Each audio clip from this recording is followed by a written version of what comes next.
পাকিস্তানের মানচিত্রে সবচেয়ে বড় প্রদেশ বেলুচিস্তান, কিন্তু বাস্তবে এটি সবচেয়ে উপেক্ষিত, সবচেয়ে ক্ষতবিক্ষত এক ভূখণ্ড। এখানে উন্নয়নের চেয়ে দেখা যায় বেশি চেকপোস্ট আর আশ্বাসের চেয়েও বেশি শোনা যায় গুলির শব্দ। তবে এই পরিস্থিতি হঠাৎ করেই তৈরি হয়নি। এর পেছনে রয়েছে 7 দশকের অবিশ্বাস, দমন আর প্রতিরোধের ইতিহাস। স্বাধীনতার পর থেকে কেন্দ্রীয় সরকারের সাথে এই প্রদেশের সম্পর্ক টানাপোড়েনের মধ্যেই রয়েছে, যার ফলে বারবার ফিরে এসেছে সংঘাত আর বিদ্রোহ। পাকিস্তানের সবচেয়ে বড় প্রদেশ, অথচ সবচেয়ে কম শোনা যায় বেলুচিস্তানের কণ্ঠস্বর।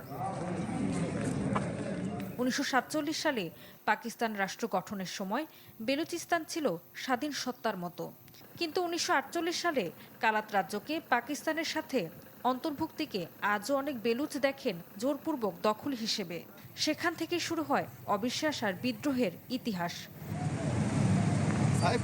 এরপর কেটেছে 7 দশক, এসেছে গেছে বহু সরকার, কিন্তু বেলুচিস্তানে বারবার ফিরে এসেছে একই চিত্র: রাজনৈতিক বঞ্চনা, বিদ্রোহ, সামরিক অভিযান। কি বুঝলেন ভাই? অনলি যেটাই চাই।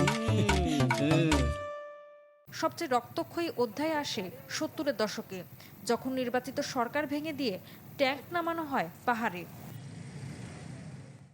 2006 সালে সেই আগুনে ঘি ঢালে নবাব আকবর বুকতির মৃত্যু। একজন প্রবীণ নেতা, যিনি একসময় পাকিস্তানের মুখ্যমন্ত্রী ছিলেন, তিনি পরিণত হন প্রতিরোধের প্রতীকে। তখন থেকে বহু বেলুচের চোখে স্বাধীনতাই হয়ে ওঠে শেষ আশ্রয়।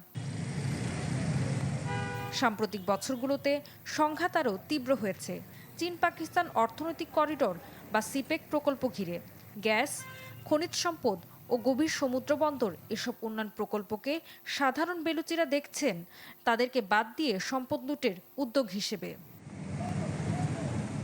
চলতি বছরের 31শে জানুয়ারি বেলুচিস্তানের একাধিক শহরে সমন্বিত হামলায় প্রাণ যায় বহু বেসামরিক নাগরিক ও নিরাপত্তা সদস্যের। সরকার বলছে সামরিক শক্তি প্রয়োগই সমাধান, তবে বিশ্লেষকদের মতে এটা মূলত একটি রাজনৈতিক সংকট।